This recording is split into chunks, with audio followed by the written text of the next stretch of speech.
I'm Kevin Webb.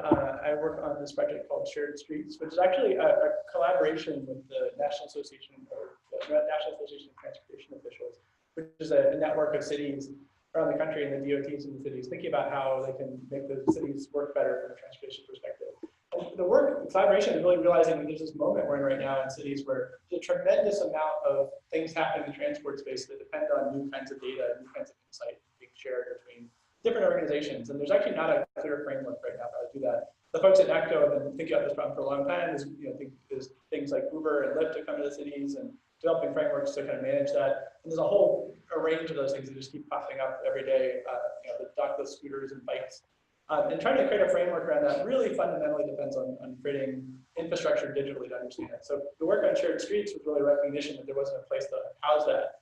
And also, more importantly, we lacked a language really to talk about this stuff in a way that could cut across different boundaries. But at the core, really what we're doing on SharedStreets is coming up with a shared language for the street that allows us to start to think of the street as a concept that we can work around and solve problems around. And what does that mean? It really fundamentally means about creating a shared set of understanding. And the kind of example I give is like, if you want to tell somebody where a parking meter is, like how would you describe that? And like how would you make sure that you're actually thinking about that problem in a way that's consistent with lots of different people? And the reality is that's a really hard problem to solve. The other problem we run into is we have a lot of boundaries that we deal with. And so we have all these things we've kind of drawn lines around. And cities are a great example of this. I was just out in Los Angeles last week. The county of Los Angeles actually has 88 cities inside of it that all manage transportation systems of their own. I was in Detroit recently as well, and Detroit actually has cities inside of the city of Detroit that manage the transportation system. So you have this kind of fragmentation. This is a map outside Paris of the kind of street map that Jason Coe puts up. You notice the city continues on the other side, the map doesn't. That kind of sets the framework that we're all operating right now with data. And the problem is that there's a new set of boundaries. We have this public and private relationship that's coming into play that has its own kind of silos. And this is a really important one that we're trying to help span as well.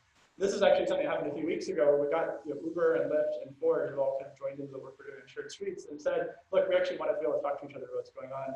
It's actually interesting about this photo. It's not just like a cool thing they're talking about our project. It's the first time these people have actually ever met. And there's kind of an interesting recognition that we have a moment where we've got a lot of really important people with different views that aren't working together yet, and we need to build frameworks for that.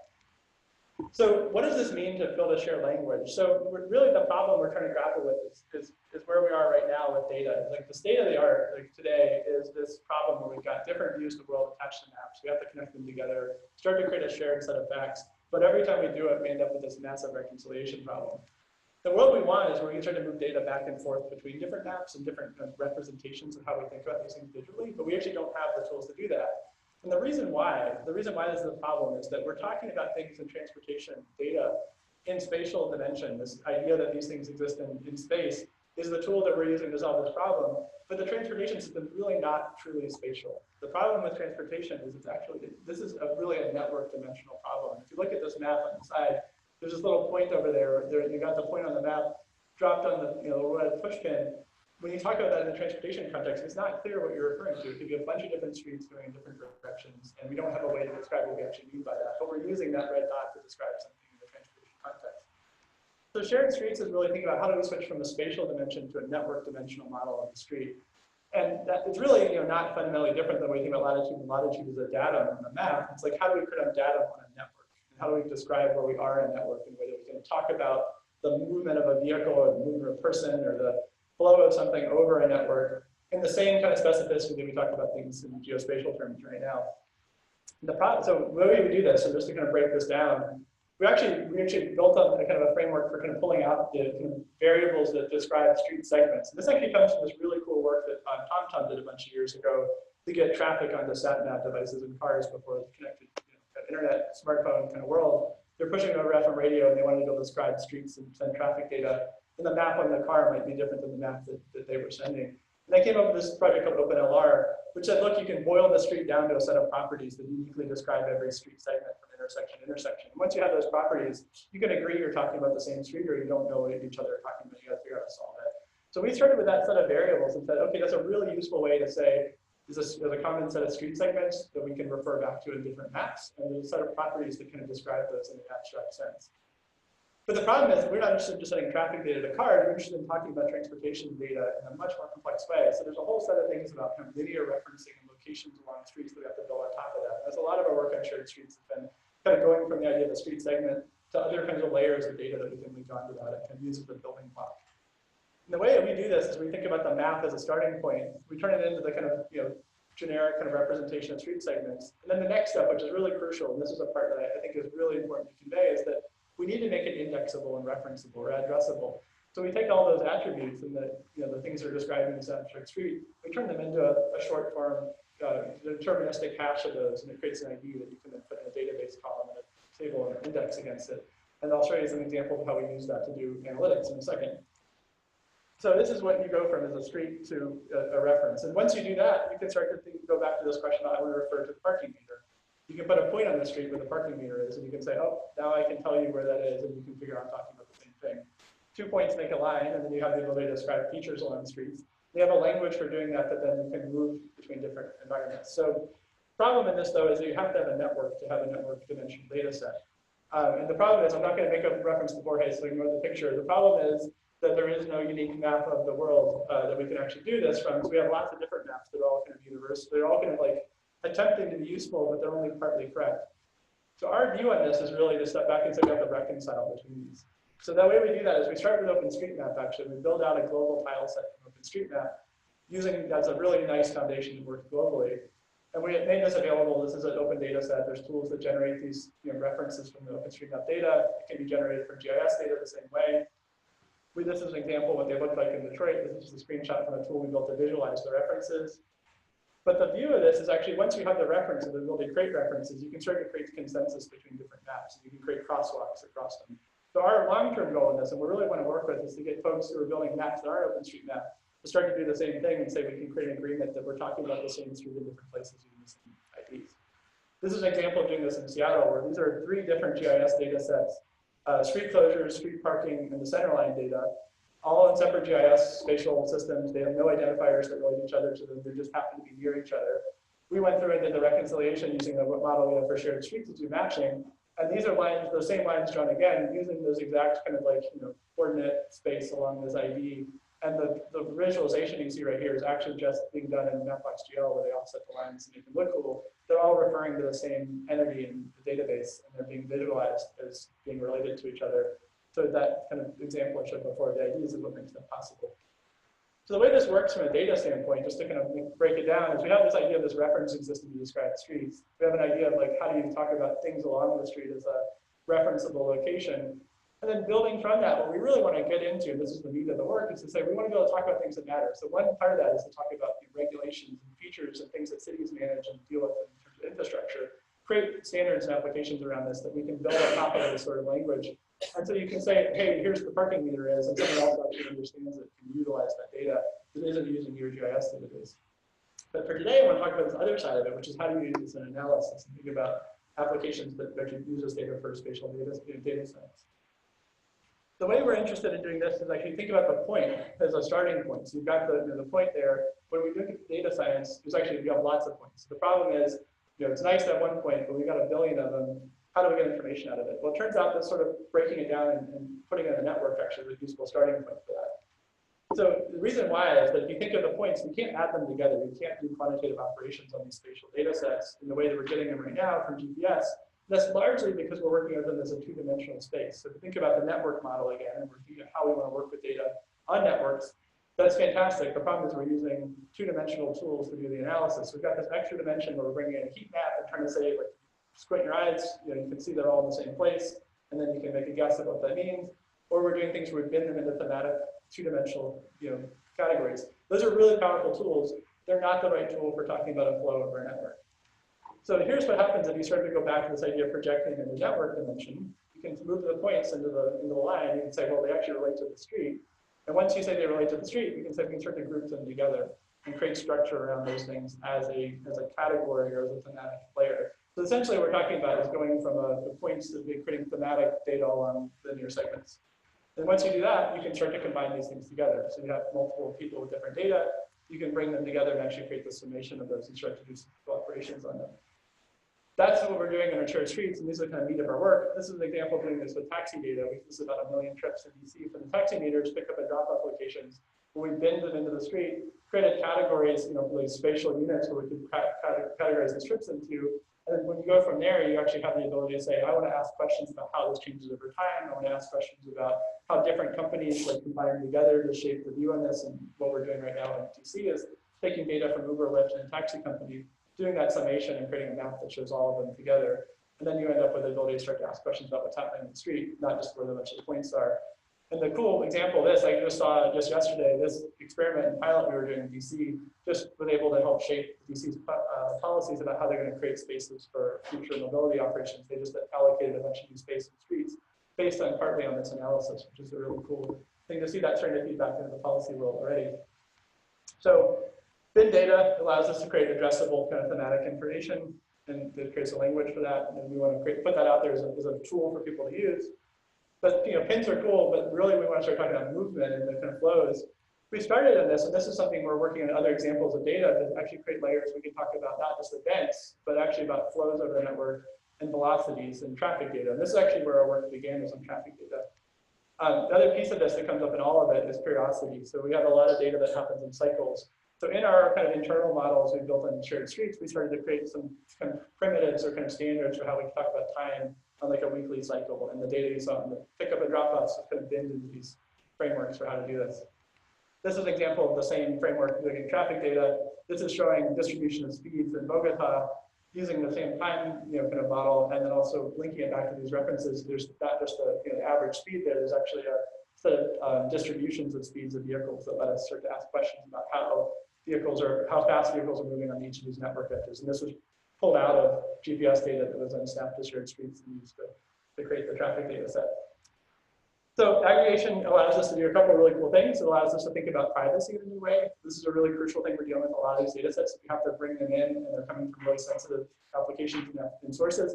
We start to aggregate them. We can ask questions that don't rely on actually having the individual movement data. They can actually a lot of times get better insight out of the aggregate data and not have to deal with the privacy issues that come with the kind of movement of where people are going, which is been really crucial in a lot of these things we talk about city mobility. The other thing that comes up in this is it allows us to think about sharing and collaborations. We bring multiple companies together and give them a similar set of tools, Uber, Lyft, and a taxi example. You combine those together, and all of a sudden you have the ability to sum these things up, work across these boundaries. It doesn't require a huge amount of technical friction to figure out how to do it. So that's been a big part of our work, is trying to figure out how to land this in a way that allows kinds of collaboration that could happen if there just wasn't technical friction to occur. So all of this stuff I showed you, this is, again, go back to our nonprofit. These are things that are built on open source tools. We've been doing these pilots over the last year to kind of explore this and get it out on the ground. Now we're trying to ramp up and think of how we can build these tools and make them reusable for other people to work on top of. And we'd love to talk with folks here about how that's useful. But I want to turn it over to my colleague Vipassana from WRI, who's been doing this in application and their work in traffic safety. So.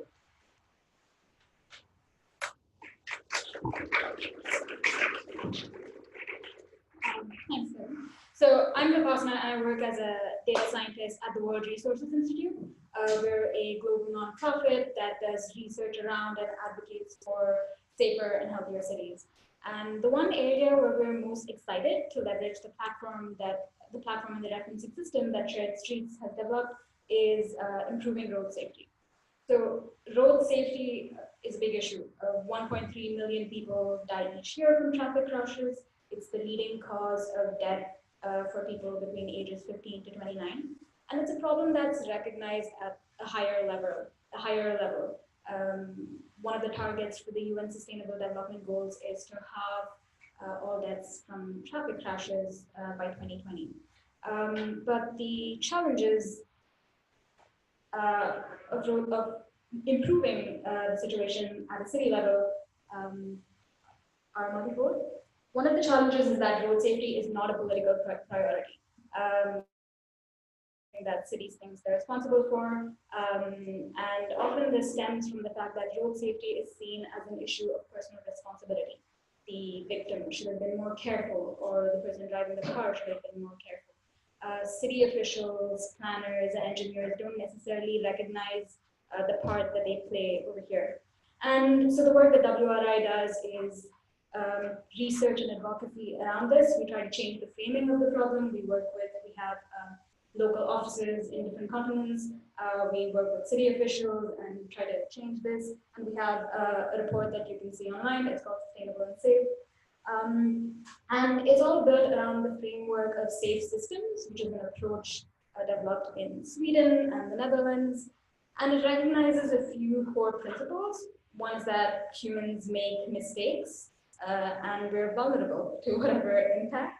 And that the responsibility for the crash is shared. It's shared by urban planners, by city officials, and by engineers.